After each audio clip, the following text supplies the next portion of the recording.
Estamos de volta no terceiro e último bloco do Livre de hoje, entrevistando o ex-secretário, é o hábito, né? Eu conheci o secretário e ficou o hábito, o ex-secretário de Meio Ambiente do Governo de Mato Grosso, hoje consultor da Ecomundi Consultoria Ambiental, Luiz Henrique Daldegan, e a nossa conversa aqui com o Rodrigo Wagner e o Guilherme Bottenberg é questão de barreiras, e no bloco final falamos em barreiras e comportamento da economia mundial frente à questão da carne. Exatamente.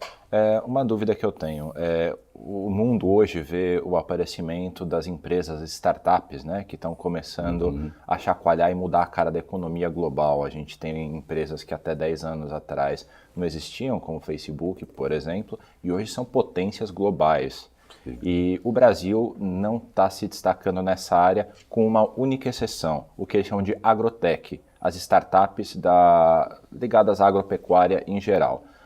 Dizem que o Brasil, junto de Israel, produz as melhores empresas, melhores startups nessa área. Um destaque que a gente tem lá em São Paulo é a Bug, que cria, a partir de engenharia genética, soluções menos prejudiciais para as plantações, por exemplo. Aqui em Mato Grosso, o que está acontecendo nesse sentido? A gente tem uma boa produção de startups, a gente tem um ambiente propício... Ou de qualquer inovação, né? De inovação nessa área. Como é que a tecnologia está sendo desenvolvida aqui para a área agrícola? Olha, eu posso dizer muito tranquilo o seguinte, não existe no mundo tecnologias mais bem implementadas, adaptadas e criadas para a produção do que aqui no Mato Grosso, principalmente em questões de commodities. Aproveitando o gancho que você acabou de dizer, a pergunta do Guilherme, foram desenvolvidas aqui? Sim, nós tivemos aqui, por exemplo, a criação da Fundação Mato Grosso, que foi junto com os produtores, a Embrapa também trabalhou, onde você começou a ter variedades produzidas aqui, com genética, com potenciais incríveis, adaptadas, com resistências. Então, nós aqui no Mato Grosso, e aí os produtores, as associações, a AMPA, a ProSoja, estamos exportando a tecnologia. Mais do que isso, nós estamos exportando o manejo do meio ambiente, o manejo das áreas para que se produza isso. Porque hoje, você vê aqui em algumas propriedades, Guilherme, estou chegando aqui há pouco no estado, mas se você quiser um dia nós podemos fazer uma viagem aí de carro, não de avião, tem não dá nos costumo buracos negar convite aí, né? para viagem nem para café, então eu vou. Em que você, por exemplo, o peão, ou então o próprio trator, ou moto, ou então até agora os drones tocando o boi e plantando a soja. Tirando o boi, colocando na soja, pastagem, tirando com drone, colocando milho. Isso é possível fazer com drone? Sim, olha, aí eu tenho que conversar com meu amigo Cleverson do grupo Bom Futuro, que ele está se especializando nisso, porque as áreas são grandes, enfim, mas pode ser tocado também no cavalo, se você quiser. Mas essa produção, então, voltando à tecnologia e o manejo dessas áreas, porque a produção de cobertura morta, de mush, no nosso estado, seria a grande dificuldade foi criar o mush. Devido à nossa radiação, a matéria orgânica se dissipa muito rápido, mas houve muitos estudos e hoje nós temos cobertura morta que mantém aquela umidade mínima no solo, e com isso os micro-organismos estão ali trabalhando, e aí você pode produzir 365. O que me parece que a pergunta do Guilherme ela concilia com você, que a gente talvez não tenha chegado na fase do startup, nessa linha modernizadora que você tem em São Paulo, em outros lugares. A gente está numa inovação, me perdoe, numa inovação de uma experiência consolidada mais ampla do que inovações pontuais revolucionárias. Pois é, o que eu ainda não vi, por favor me corrija se eu estiver errado, é um ambiente onde um garoto que sai da faculdade com um parceiro, uma parceira dele, e tem uma ideia e fazem uma empresa, e essa empresa ganha espaço.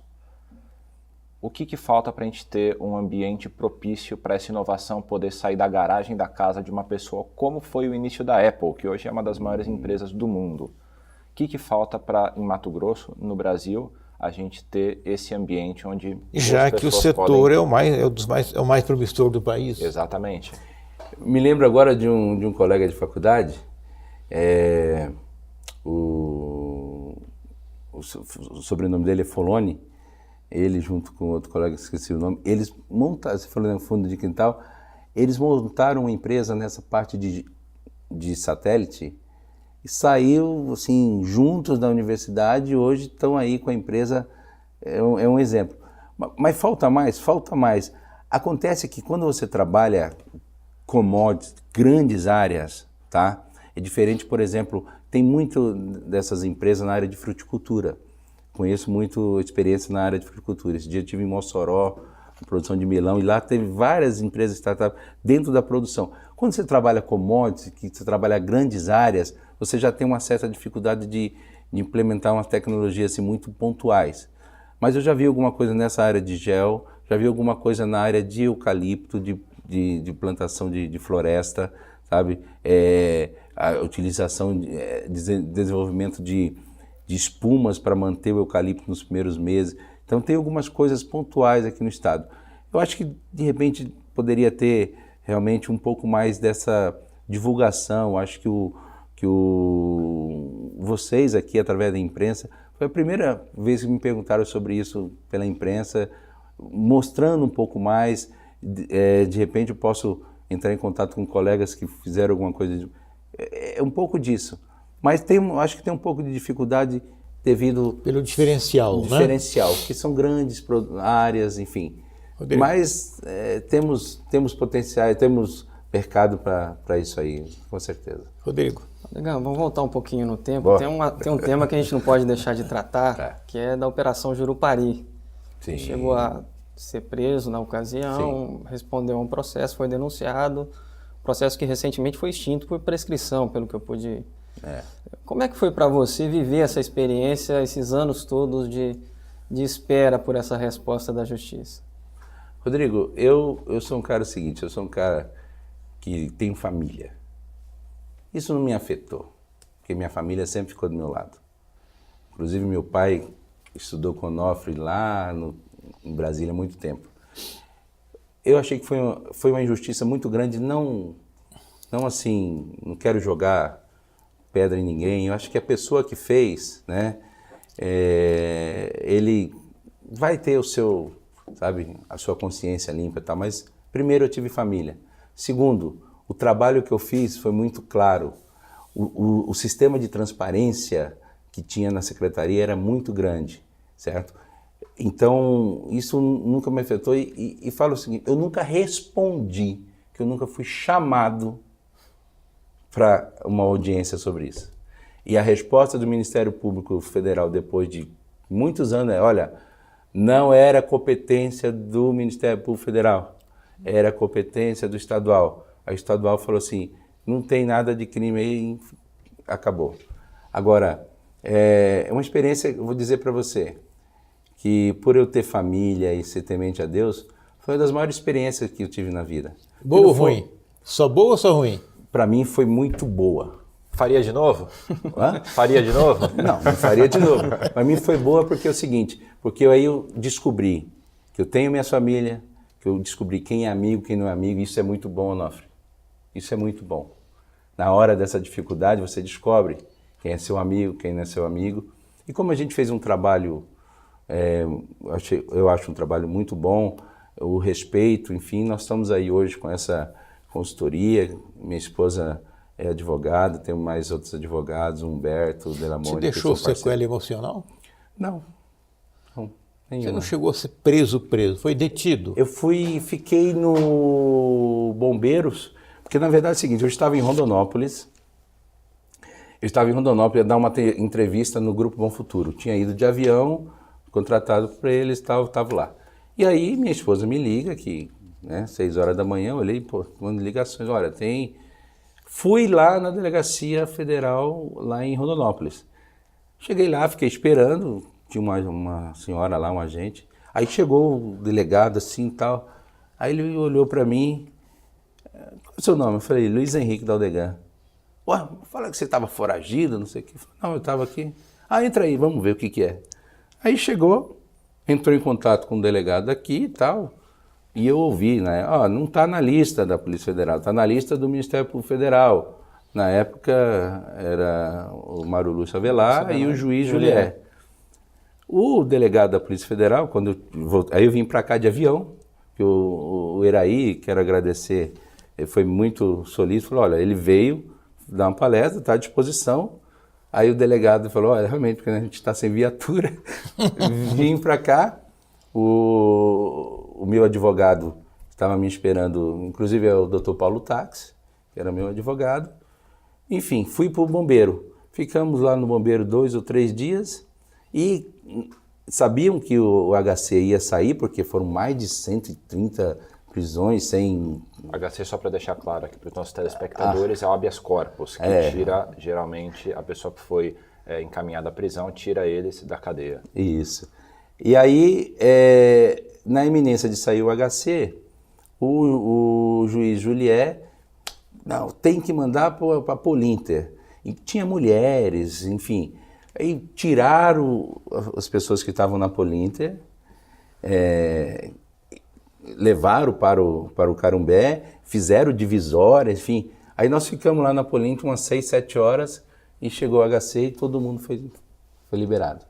E a operação acabou sendo extinta, né? Posteriormente, a Jurupari. Na verdade, a Jurupari dividiu em vários processos, né? Tem alguns processos que estão correndo aí, mas em relação a mim, foi um processo só e, enfim, não fui... Rodrigo, a Justiça Federal não reconheceu a competência, não reconheceu estadual. A competência. Agora em maio, né, que foi extinto por prescrição. Maio no estadual, né? Por isso eu queria perguntar uma coisa. Naquela época, no começo da década, final da década passada, começo dessa década, teve muita operação policial, IBAMA, aqui em Mato Grosso, na questão ambiental. Esse tempo acabou? Não justifica mais operações? A questão é a seguinte, a fiscalização ambiental hoje tem um viés de combater sempre o desmatamento, né? E é sempre assim, aumentou o desmatamento é porque faltou dinheiro para a fiscalização. Isso é o discurso do IBAMA que eu acho que é totalmente errado, mostrando a incompetência, porque não é simplesmente você fazer a fiscalização que você vai inibir que a pessoa... Não é por aí. Você tem que dar condições, e aí vem toda essa questão da gestão política, da gestão ambiental, de você ter um cadastramento, dar autorização para a pessoa abrir e tal, porque, Onofre, você tem uma propriedade, você ganhou uma propriedade, está lá, pede autorização, não sai, você tem que dar leite para sua criança, o que o cara vai fazer? Então, e tinha-se muito, por exemplo, na Currupira, que foi a grande... 2005. Época da ministra Marina Silva, né?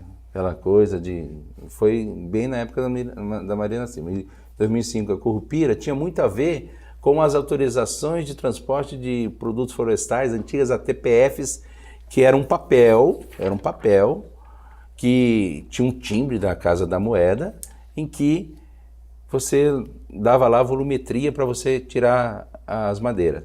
A fraude foi nisso aí. E o que o Mato Grosso deu de resposta naquela época? Criamos o Cisflora, um sistema que não um papel que o cara leva lá. Ele vem, cadastra, demonstra o plano de manejo, etc. É uma coisa totalmente automática. Você tem como verificar se o cara estava mentindo ou não.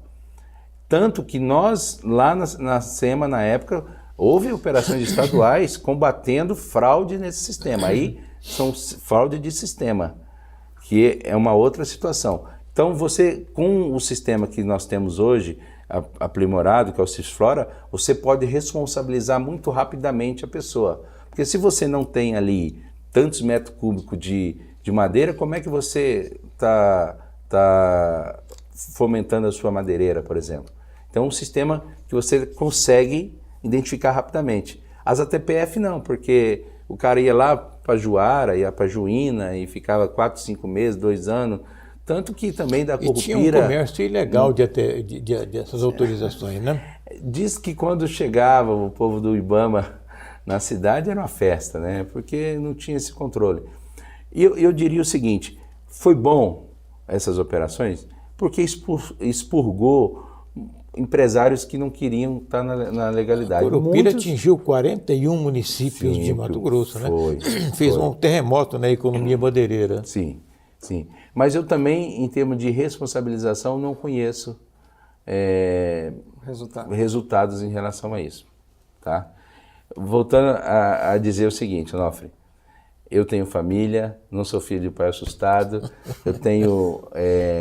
sou temente a Deus e olha, a minha vida, graças a Deus, tenho um filho de 11 anos, agora tenho um filho de 1 ano, lindo, maravilhoso também, Deus me abençoou e estamos aí, contribuindo na gestão ambiental, buscando fazer com que, um exemplo, no Mato Grosso, na lista de embargo do Ibama, existe mais de 5.000 CPFs, 5.000 produtores que não conseguem sair dali, por quê? Não porque eles cumpriram tudo que a legislação falou, é porque nesse sistema que existia, ele não conseguiria ter a sua autorização ou demonstrar que estava legal.